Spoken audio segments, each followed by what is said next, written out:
My name is Gareth Forrest. I am Equities Campaigns Officer, and I'm going to be giving a presentation today on building union power, our union's changing approach to campaigning. So, what am I talking about when I talk about campaigning? Isn't everything that a trade union does campaigning? In a way, yes, but also no. Campaigning is different from organising, where you're building power over the long term. It's different from advocacy and lobbying because you leverage mass support for an issue, but it can support all of those things. We seek to win a specific thing by creating leverage over the decision maker, but when we have won, that's it. It doesn't have the permanence of union organising. But it can and should be used in union organising to politically educate members, to build confidence and to demonstrate the union's power, both to members and to non-members. What is a campaign? A campaign is when a group of people work together in an organised and active way towards a specific demand. It's time limited and it is also outcome limited. It is not organising or policy advocacy, but it can support these things. So, why do unions campaign? Well, there are three principal reasons, and those reasons are to defend our members' interests, most importantly, to win better terms and conditions, and finally, to grow the union and to build its power. Everything that we campaign on as a union should relate back to these principles. So what is a campaign? You can waste a lot of time doing activities that aren't actually campaigning. Campaigns are different from one-time protests. One-time protests, like, say, a large divestment day, can raise people's awareness. But the power of a campaign is that after an action is over, people ask, how can we help make change? And through campaigning, we offer them specific actions for them to take. How should we think about campaigning in our work? Well, it builds confidence and activism of members towards industrial activity.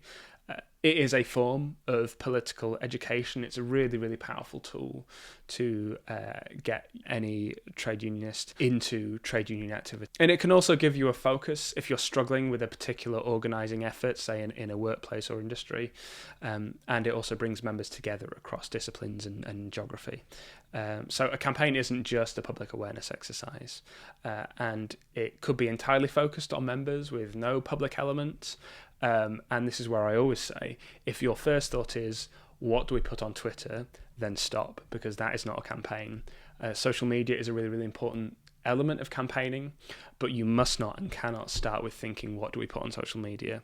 That puts the cart before the horse. That's putting various different tactics before a strategy. Let's think about the shape of a campaign. The first thing you need to do is identify your issue. Work out what it is that you want to change in the world, whether that is, a specific climate change issue, whether that is an issue in your workplace, whether it's a, industry or sector-wide issue that needs to change to benefit working people. Then you need to think about choosing your target. So you need to think about who has the power to change that. Always be thinking of who has the power to make that change, because that is who you need to demand the change off. Unions and campaigners do this in a process called power mapping. We work out who has the power to grant the demand that you have, who has the power to make the change that you are demanding, and then you need to think about who and what has leverage over that decision maker, that target, and then you would do what we describe as power mapping, looking at the various allies and opponents you may have in a campaign. Once you've done that, you need to write your plan to win. There are lots of different words and phrases for describing this process. Some campaigning organisations, some unions may call this a theory of change, but I prefer to use the more simple and straightforward phrase, what is your plan to win? How are you going to get from the thing that you want to change all the way through to winning your demand and making that change? From that, you get your strategy. You get, okay, this is how we're going to get from A to B. That is when you can start thinking about your tactics. And that could be some social media activity. That could be writing letters, signing a petition, setting up a petition, running a protest, balloting for industrial action. The whole range and gamut of what is available to trade unions in terms of campaigning and organising. But they must always relate back to your strategy. There is no point doing a tactic if it is not going to further your demand, if it is not going to bring you closer to winning your demand. After that, as part of your tactics, you'll be building awareness of your campaign, getting more people to understand that. You make your demand to the decision maker, be that an employer or a politician, and after that, you begin to escalate and build pressure on that decision maker to ramp up the pressure on them to accept your demand and to implement your demand.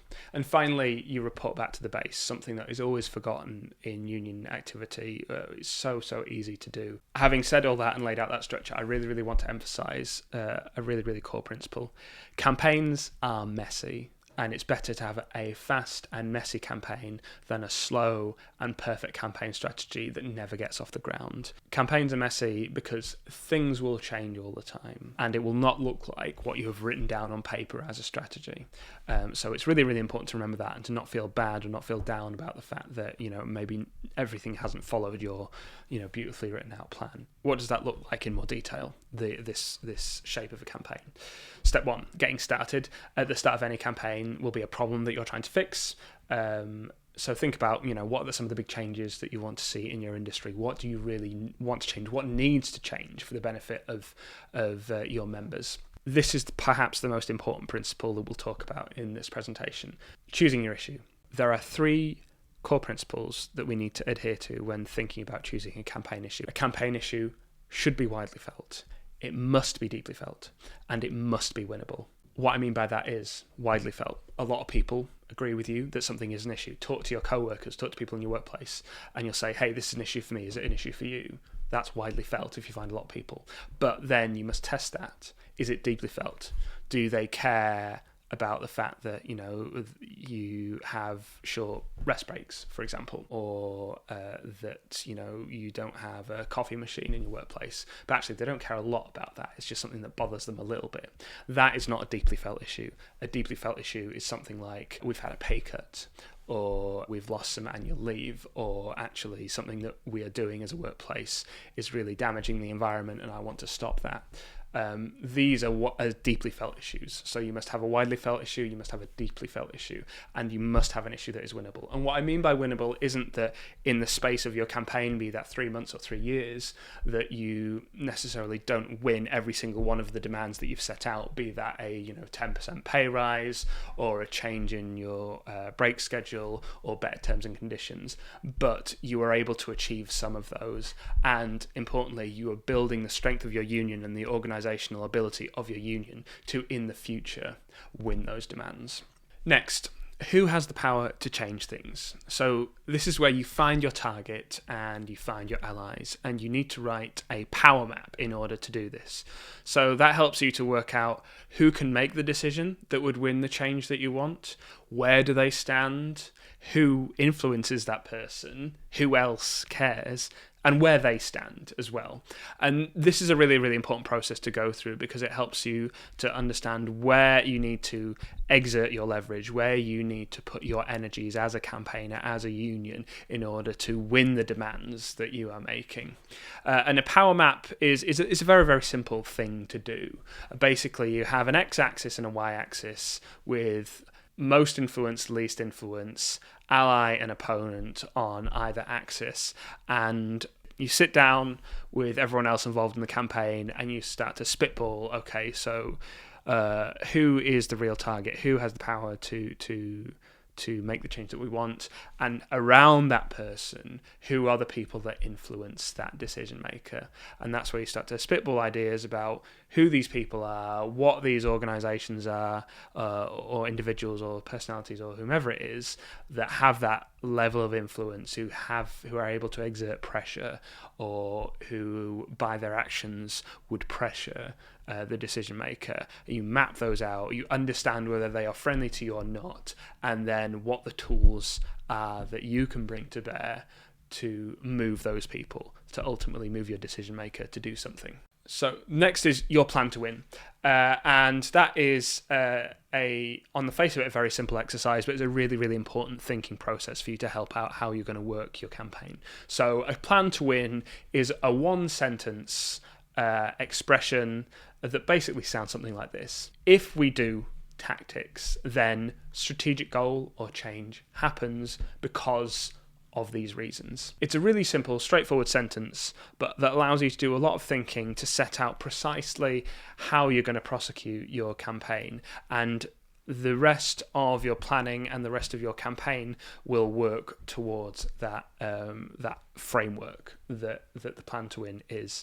And for our Union for Equity, a plan to win statement may sound something like this. If we achieve a supermajority petition in every theatre workplace in the West End, then we will achieve our demand of a 17% pay rise for the West End Agreement and every performer and creative who works under the West End Agreement, because the producers will realise that we have the ability to take industrial action and shut down the West End.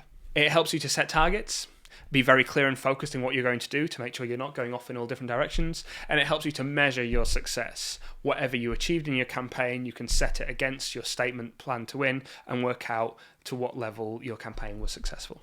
And then this is the fun bit, thinking about campaign tools and tactics. And there are a huge number of tactics you could use. Some of the most popular and obvious ones for unions in the wider movement are starting a petition, hosting a local protest, filing grievances, industrial action in various forms, getting lots of local people to go visit a politician. But importantly, tactics must fit your plan to win. And you will use these tactics to build pressure, to escalate your campaign, so that your campaign target, the decision maker, feels the pressure.